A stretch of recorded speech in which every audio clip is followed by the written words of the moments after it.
Good afternoon, everyone. Welcome back to the tasting room. It's Chris Lafleur, sommelier at large, and I have some wonderful wine for you. Good news, lot 940 is some more Chenin Blanc in your cellar.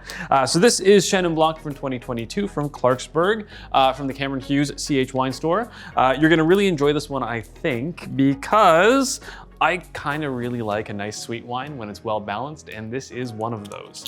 So, harkening back to the Chenin Blancs of yore, you normally find Chenin Blanc in the north of France in the Loire Valley, and it has two classic expressions. It has Savennière, which is very oxidative in style and tends to be like sometimes naturally 15% alcohol. And you have Vouvray, which is off-dry, not overpowering, but with great acidity, great fruit character, and a nice balance of sugar on the palate that's gonna be very pleasant. And I think this is closer to those two. Now, if you've had Chenin Blanc from California, say, or maybe in South Africa, you'll probably find some fruit-driven expressions similar to this one that have a little bit more of a dry nature or are in fact just plain dry.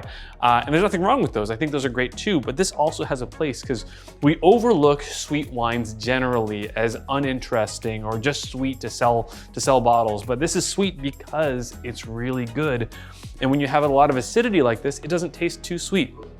Speaking of sweetness, how sweet is it? I'm glad you asked. This is actually 17 grams per liter, which is getting up there with some of the off-dry Riesling that you might find in, say, the Moselle Valley or Rheingau. But in this expression, with the acidity, it actually feels a little lower. When I first tasted this, I thought it was around 8 to 12 grams per liter. I know that's kind of a wide gulf, but go with me on this, because you can't really tell. When you've got a lot of acid, it makes your mouth water a lot. And so something that's really sweet and overpowering is actually pretty well balanced when you have a lot of acid. And this one does. Let's have a look at the color, of course, because why wouldn't we want to look at this beautiful wine? It's nice and pale, it's not showing signs of oxidation, so we have a young, fresh expression of Chenin for you. And when I smell it on the nose, it kind of carries that weight. We've got some nice honeydew melon, a good amount of fruit, and I think I'm leaning towards red, green, and yellow apple for this. There's maybe a touch of pear, but it's very fresh pear too. And I kind of get a sense of stone or earth, more earth, but kind of more clay. So I guess splitting that stone earth difference with a nice clean expression of earth. Beautiful wine, really great on the nose, very crisp and clean. Let's see how it feels on the palate with all that sweetness to it.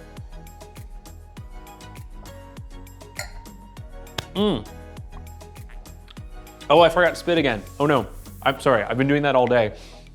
I know that you guys like to spit alongside me. I know I'm letting you down, but it's okay. Just go with it. This is okay to just enjoy. So swallow along. It's wonderful.